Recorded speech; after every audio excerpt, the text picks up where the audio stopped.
ଧାରା ଶ୍ରାବଣ ମାସ ଶେଷ ରବିବାର, ନିଧି ବୁଢ଼ା ବାଡ଼ି ପଟେ ପଡ଼ିଛି ବିଚାର।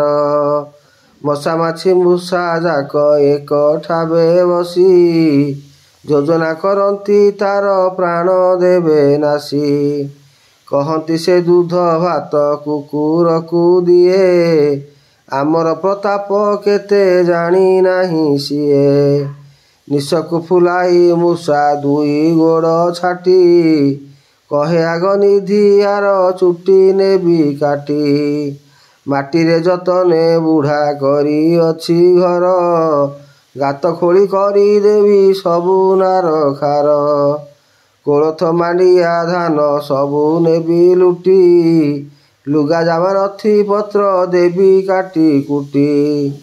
ପୋଷି ନାହିଁ ବିଲେଇ ସେ କାହାକୁ ବା ଡର, କୃପଣ ପଣିଆ ଏବେ ଛଡ଼ାଇବି ତାର। ମୂଷା କଥା ଶୁଣି ମଶା ଟେକିଲା ତା ମୁଣ୍ଡ, ଆସନରୁ ଉଠି କହେ ଦେଖ ମୋର ଶୁଣ୍ଢ। ଏଥିରେ ଆଣିବି ବାତ ମେଲେରିଆ ଜର, ଛାଡ଼ିବି ତା ରକତରେ ହେବ ହରବର। ଧୂଆ ଦିଏ ନାହିଁ ଘରେ ନ ଟାଙ୍ଗେ ମଶାରୀ, କାମୁଡ଼ି କାମୁଡ଼ି ତାକୁ ପକାଇବି ମାରି।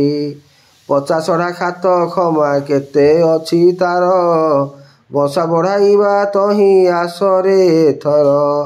ରୋଷେ ଭଣ ଭଣ ହୋଇ ମାଛି କହେ ଶୁଣ, ମହାମାରୀ ହଇଜାର ଅଟେ ମୁଁ ବାହନ।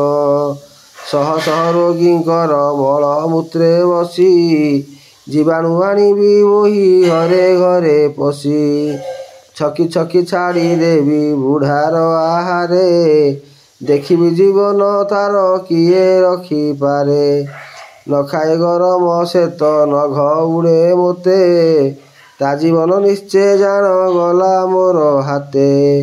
ଆଡ଼ୁଆଳେ ନିଧି ସବୁ ଶୁଣୁଥିଲା ବସି, ରୋଷେ ଲୁହା କାତିଟାକୁ ଧରିଲା ସେ କଷି।